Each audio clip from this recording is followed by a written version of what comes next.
What is spam? Spam used to be the artificially flavored canned meat that our family used for my beloved Easter ham because we were so poor when I was a child. Today, when you ask what spam is, most will tell you it's companies illegally dumping a bunch of junk in your email account. What spam really is, technically, is unsolicited commercial email, UCEs.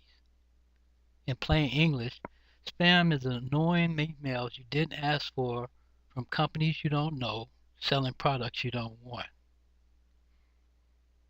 It has a definite, defining character which intrudes on recipients who have not agreed to have it sent to them. It is usually sent as a mass mailing, and there are numerous of automatic software programs that are bought over the counter to be used in mass mailing marketing schemes. From the sender's vantage point, spam is an extremely efficient and cost-effective way to distribute a message. But to most recipients, spam is just junk mail. Recipients sometimes fail to differentiate between spam and legitimate email marketing campaigns, but there is a clear difference. What's the difference between spam and legitimate email marketing?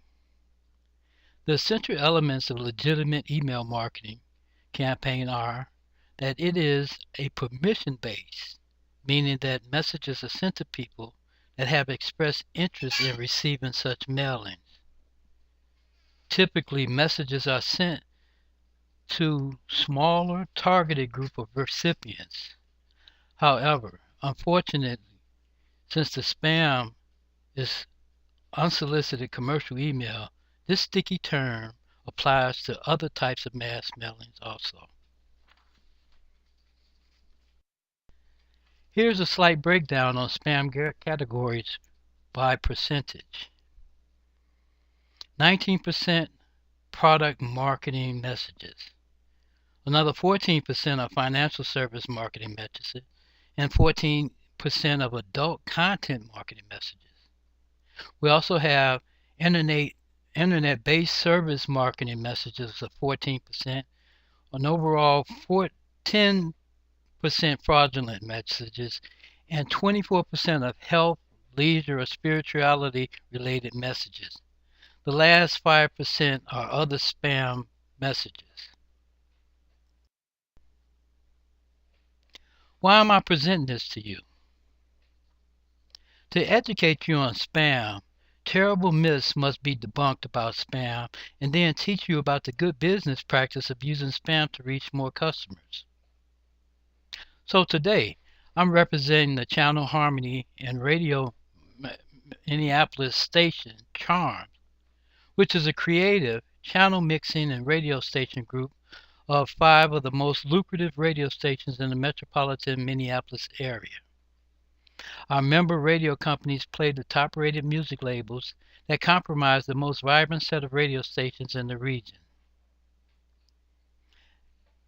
They sell quality content, advertising, radio time to businesses just like yours, and we believe a positive email spam campaign would be an effective marketing strategy, and it would be great comprehensive competitive business advantage for you.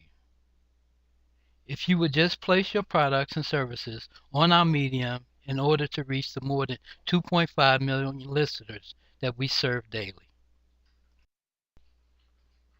What does canned spam mean?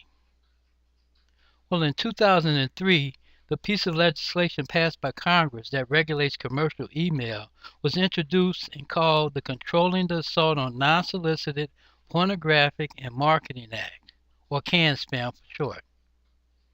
The Bureau of Consumer Protection notes that canned spam doesn't just apply to bulk email, it affects all commercial messages, which the law defines as any electronic mail message, the primary purpose of which is commercial advertisement or promotion of the commercial product or service, including email that promotes content on commercial websites. The law, with penalty fines up to $300 per email, makes no exception for business-to-business email. It does, however, explain what spam is and what it isn't.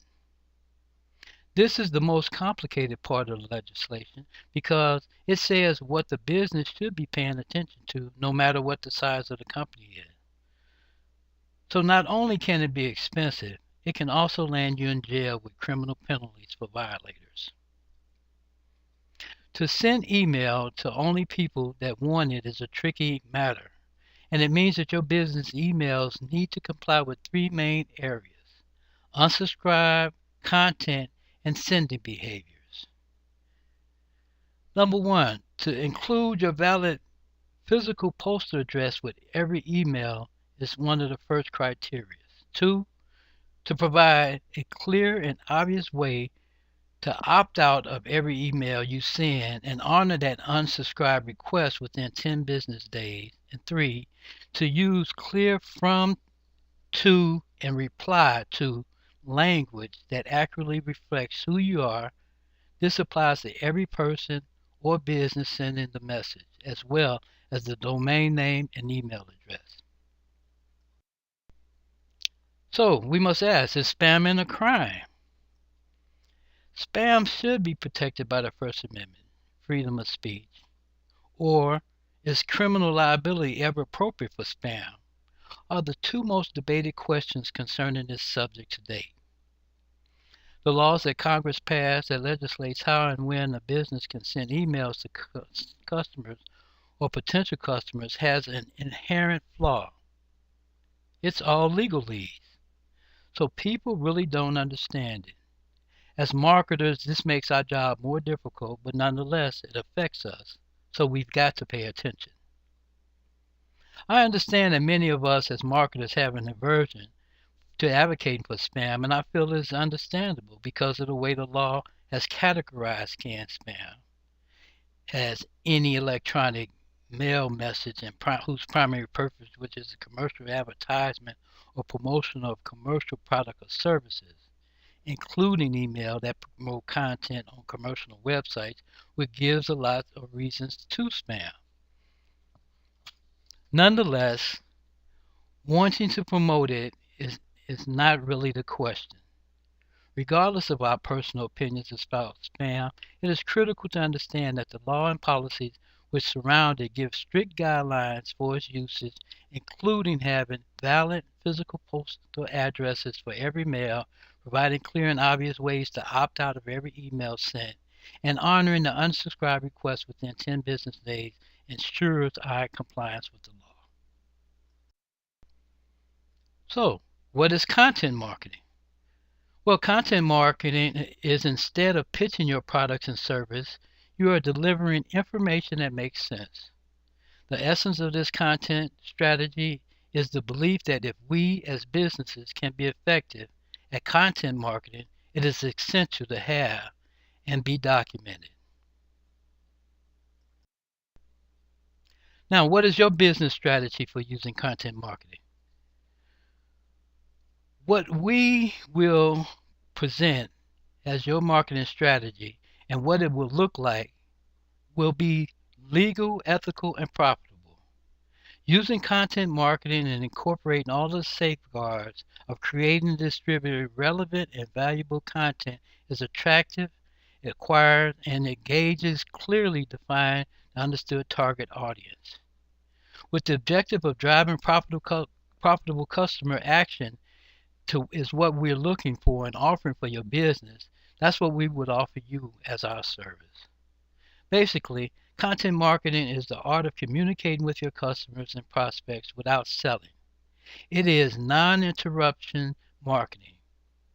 Content marketing fits in the broader integrated marketing strategy of your business, and it requires a strategy of its own. However, just as all other strategies regarding specific marketing techniques, such a strategy needs to be integrated in a broader strategy that you have shared with us during the pre-conference meeting, at which time you shared that your business marketing strategy were using SMART, which is an acronym for specific, measurable, actionable, relevant, and timely goals, and key performance indicators, which are metrics that are tied to your business goals, that are focusing deeply and specifically on measuring outcomes, means that connecting customer behavior to the bottom line of your company is what you will achieve. In conclusion, using artificially flavored canned meat is the only real job for spam. However, using content marketing instead of pitching products and services and then delivering information that makes sense, well, that is the essence of the content-based marketing strategy that an effective business can use. Identifying how to accomplish this feat, we must learn the myths of spamming, which is unsolicited commercial emails, and put it in its place a well thought out, legitimate email marketing campaign where it is permission based, meaning that the messages are sent to people that have expressed interest in receiving such messages. Then we'll marry that soulmate with a strategy that needs to be integrated with a broader strategy that your business marketing strategy is using, those SMART goals and key performance indicators. We'll do that to analyze the trends, measure successes corresponding your business goals that will give you a successful return on your investment. Thank you. Goodbye.